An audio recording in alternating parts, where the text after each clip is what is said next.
que é a pigmentação. Semana passada eu fiz uma live falando de pigmentação, como que faz para poder colorir a resina utilizando pigmento pó. Eu usei pigmento pó fluorescente, verde fluorescente e o azul fluorescente. Se você não tem pigmento pó, você pode utilizar o pigmento pasta, tá? O efeito é muito parecido do pasta e do pó.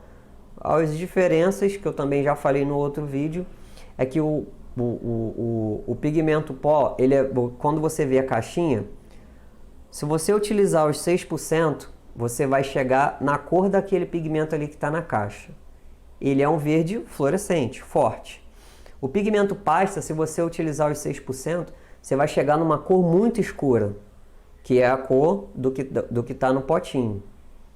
Só que o problema não é só esse. Quando você pigmenta a resina, você não pode fechar a cor do mar, utilizar os 6% de corante, seja o pó, seja o pasta, porque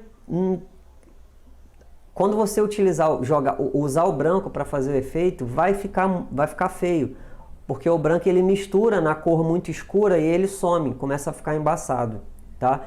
Então assim, sempre quando você for produzir uma cor, tenta produzir ela entre o translúcido e a cor fechada, sólida. Existe um ponto entre o translúcido e o sólido. E aí você consegue dosar esse ponto com pigmento tanto pasta quanto pó, tá? Adicionando um pouquinho de cada vez. Mas assim, não fica bacana, não fica bacana. Não existe porque o mar ele não tem essa cor fechada. A gente olha para a tábua e não fica essa sensação de que tem alguma coisa ali por baixo. Quando a gente olha para a água, a gente, por mais que não dê para ver, quando a gente olha para a praia, né? Visão de cima, para quem já olhou de cima de uma pedra ou de helicóptero, dá para ver o fundo do mar? Não. Se a água estiver escura. Mas em tese, quando a gente faz a reprodução, a mimetização do mar, a gente quer ver o que tem ali embaixo, o fundo, porque fica mais bonito.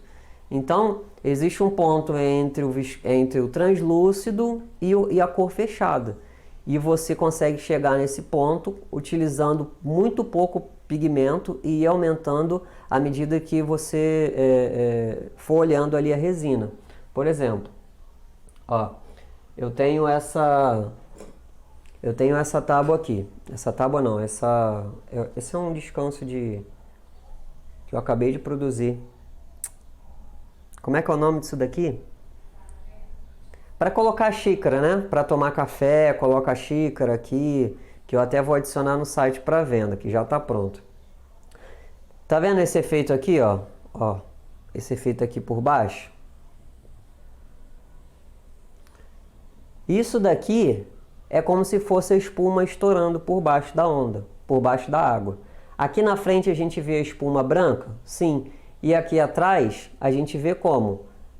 Pode tanto deixar ele branco, fortão, quanto deixar ele com essa aparência assim, meio translúcida. Tá? Isso, é uma bandejinha de café da manhã.